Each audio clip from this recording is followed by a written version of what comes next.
हमारा लाइफ का सपना था कि हम फौज में जाएं। हमने एग्जाम भी दिए थे, एनडीए वगैरह कई सारे डिफेंस के लिए, लेकिन मेरे साथ एक गड़बड़ी था कि मेरा हाथ टेढ़ा था, ये एंगल वगैरह बहुत ज़्यादा मेरा हाथ टेढ़ा है, तो मेडिकली अनफिट होने की वजह से हमारा फाइनली सिलेक्शन नहीं हो सकता था। हम काफ़ी फ्रस्ट्रेट हुए थे कि हम क्या कर सकते हैं। तो हमारे टीचर ने मजाक मजाक में कहा था कि तुम एक काम करो, तुम दूसरे को पढ़ाओ, तुम्हारा हाथ टेढ़ा है तो क्या हुआ, दूसरे का करियर सीधा कर दो।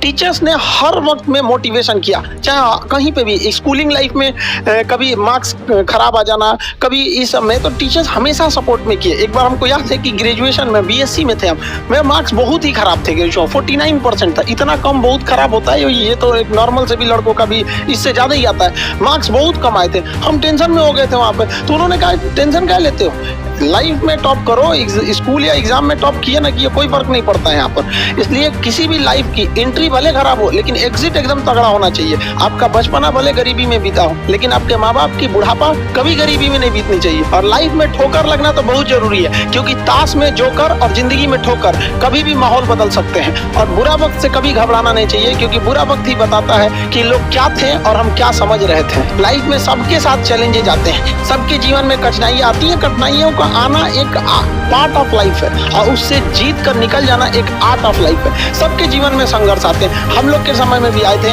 बहुत सारे लोग ठग के चले गए, हमको तो इतना ज्यादा ठगा गया कि हम पटना केवल इसीलिए रुके कि हमको घर जाने का पैसा नहीं छोड़ा था। इस तरह से हमको यहाँ पर नोच लिया था लोगों ने, लेकिन हम धैर्य रखे, अपने टीचर से बात की तो उन्होंने काफी मधुर भाषा में बोला कि देखो बेटा, जीवन में किसी को ठगना पाप है, ठगा जाना कभी पाप नहीं है। तो तुम्हें कोई ठग रहा है तो ये उसकी गलती है, जीवन में तुम किसी को मत ठगना।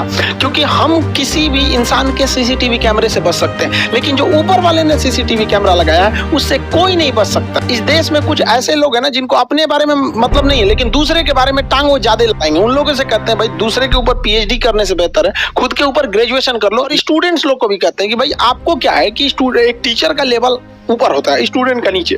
अगर टीचर इस लेवल पे पढ़ाने लगे तो स्टूडेंट को समझ में नहीं आएगा, और स्टूडेंट एकदम नीचे रहेगा तो उसे भी समझ में नहीं आएगा। तो टीचर्स को क्या है कि अपनी भाषा वगैरह सरल करके थोड़ा स्टैंडर्ड नीचे लाना है लेवल को, और स्टूडेंट्स को घर पे थोड़ा एक्स्ट्रा मेहनत करके बराबर आना है, तब दोनों में अच्छे से समझ में आएगा। बट यहाँ स्टूडेंट्स को लगता है कि डर नाम का चीज नहीं है। गार्जियन को भी कहते हैं कि भाई आप अपने बच्चों को जी जान से मोहब्बत कीजिए, बट उस पर उस तरह से नजर रखिए जैसे दुश्मनों पर नजर रखते हैं, वरना वो बिगड़ेगा। समय दोबारा समय नहीं देता है किसी के पास में। लड़का को फ्रस्ट्रेट होता है तो एक बार अपना टाइम टेबल बनाएगा, सुधारेगा, भाई इतना ऐसा टाइम टेबल बनाओ जो दिल में रहता हो। और बहुत से लड़कों को देखते हैं कि सुबह 4 बजे उठते हैं, हमने अपनी लाइफ में कभी 4 बजे नहीं उठेंगे तो पूरा दिन डिस्टर्ब रहेगा। आप जिस समय कंफर्टेबल है उस समय उठिए, लेकिन हाँ एक बात जरूर याद रखिएगा, जितना जल्दी उठेंगे उतना ज्यादा आपके पास वर्क टाइम ज्यादा रहेगा। अब देर से सो के उठेंगे तो आप एक अच्छा सा वर्किंग टाइम को गंवा चुके रहेंगे। तो एटलीस्ट कोशिश कीजिए कि भाई बहुत से बहुत तो 6-7 के बीच में उठ ही जाइए। और पहले उठते हैं तो ये अच्छी बात है, लेकिन ऐसा नहीं कि जो पहले नहीं उठते हैं उनके लिए बहुत गलत बात।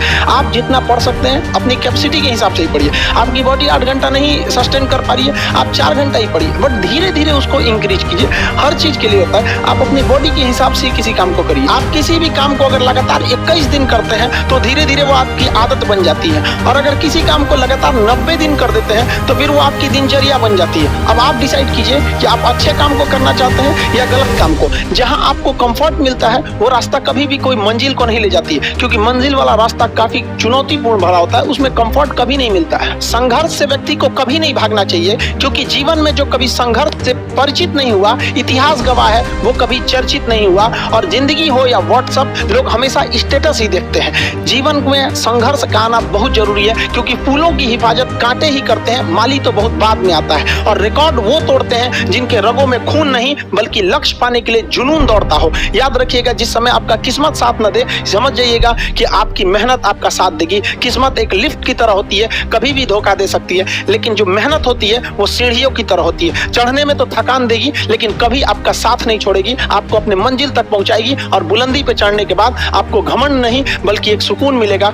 कि मेहनत जरूर की है, लेकिन अपनी मंजिल तक जरूर पहुंचे। स्टूडेंट लाइफ की सबसे बड़ी खराबी किसी चीज को कल पे टाल देना। आज टीचर्स ने पढ़ाया, कल रिवाइज करेंगे, आज लिखे कल इसको सॉल्व करेंगे। कल पे कोई नहीं टालना चाहिए। जिसने ये कल किया या हमको ये करना चाहिए उनको तो असफलता फिक्स है। उसने असफलता की दहलीज पे पैर रख दिया। जिसने किया कल, दिन गया टल। जिसने कहा परसों, बीत गए बरसों। और जिसने कहा आज, उसी ने किया राज। जीवन में संस्कार का भी बहुत बड़ा मोल होता है। आप अपने विचारों से स्वतंत्र रहिए, लेकिन संस्कारों से बंधे रहिए। कभी भी अहंकार मत रखिए, क्योंकि आप कितनी भी बुलंदी पर क्यों न चले जाएं, लेकिन याद रखिएगा आसमान में बैठने की जगह नहीं होती है। जो भी बुलंदी पे जाएगा उसको एक न एक दिन, आज नहीं तो कल, उसको वापस इस धरती पर आना है। इसलिए बुलंदी को देखकर बहुत जल्दी घमंड में नहीं आना चाहिए। और हमेशा याद रखिए, बड़े बुजुर्गों से मिलकर बैठना चाहिए, उनसे बातें करना चाहिए। बड़े नायाब होते हैं ये लोग, कुछ लम्हों में जिंदगी के तजुर्बे बता देते हैं। याद रखिएगा, समय, सम्मान और विश्वास, ये तीन ऐसी चीजें होती हैं जो एक बार अगर हाथ से चली गई तो फिर दोबारा लौट के कभी नहीं आती।